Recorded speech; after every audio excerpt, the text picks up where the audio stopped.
The Sneetches and Other Stories. The Sneetches by Dr Seuss. Now, the star-belly Sneetches had bellies with stars. The plain-belly Sneetches had none upon theirs. Those stars weren't so big. They were really so small you might think that such a thing wouldn't matter at all. But because they had stars, all the star-belly Sneetches would brag, "We're the best kind of Sneetches on the beaches." With their snoots in the air, they would sniff and they'd snort, "We'll have nothing to do with the plain-belly sort." And whenever they met some, when they were out walking, they'd saunter straight past them without even talking. When the star-belly children went out to play ball, could a plain belly get in the game? Not at all. You only could play if your bellies had stars, and the plain belly children had none upon theirs. Sad.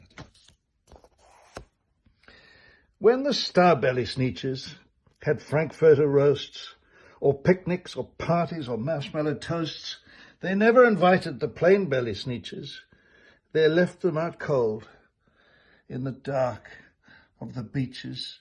They kept them away, never let them come near, and that's how they treated them, year after year.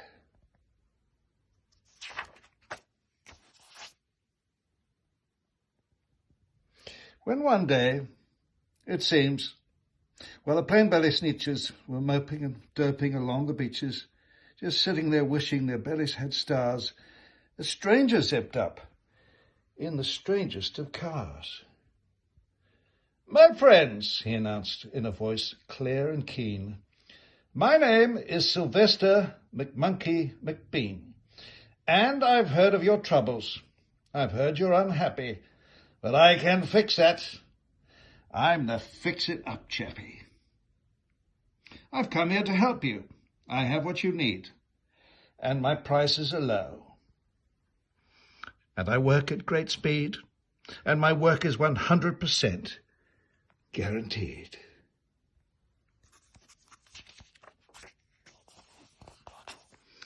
Then, quickly, Sylvester McMonkey McBean put together a very peculiar machine, and he said, "You want stars like star-belly Sneetches, my friends? You can have them for $3 each. Just pay me your money and hop right aboard." So they clambered inside, then the big machine roared, and it clunked and it bonked and it jerked and it burked and it bopped them about. But the thing really worked. When the plain-belly Sneetches popped out, they had stars.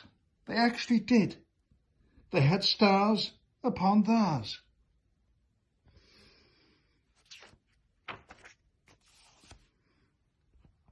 Then they yelled at the ones who had stars upon theirs. Then they yelled at the ones who had stars at the start, "We're exactly like you. You can't tell us apart. We're all just the same now, you snooty old smarties.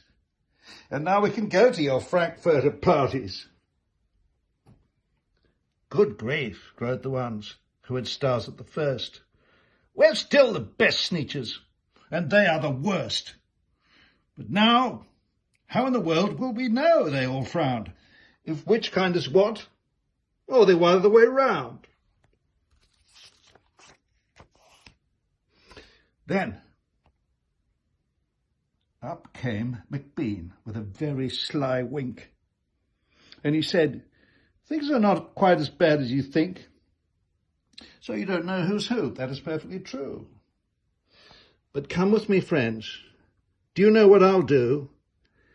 I'll make you the best Sneetches on beaches, and all it will cost you is $10 each."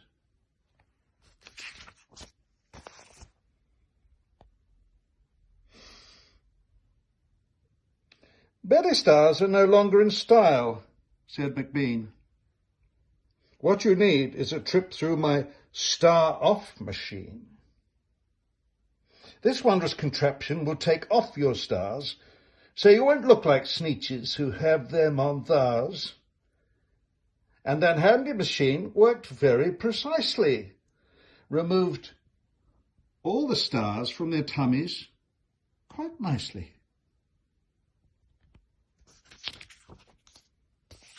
Then, with snoots in the air, they paraded about, and they opened their beaks, and they let out a shout. "We know who is who. Now there isn't a doubt, the best kind of sneetches are sneetches without." Then, of course, those with stars all got frightfully mad. To be wearing a star now was frightfully bad. Then, of course, old Sylvester McMonkey McBean invited them into his star-off machine. Then, of course, from then on, as you probably guess, things got into a horrible mess. All the rest of that day, on those wild, screaming beaches, the fix-it-up chappie kept fixing up sneetches. On again, off again, in again, out again. Through the machines they raced round and about. Again, changing their stars every minute or two, they kept paying money. They kept running through, until neither the plane nor the starbellies knew whether this one was that one, or that one was this one, or which one was what one, or what one was who. Then, when every last cent of their money was spent, the fix-it-up chappie packed up and he went. And he laughed as he drove in his car up the beach. They never will learn. No, you can't teach a sneetch. Look at all that money. And those poor sneetches. But McBean was quite wrong. I'm quite happy to say that the sneetches got really quite smart on that day. The day they decided that sneetches are sneetches, and no kind of sneetch is the best on the beaches. That day, all the sneetches forgot about stars, and whether they had one or not, upon theirs. And that's the end.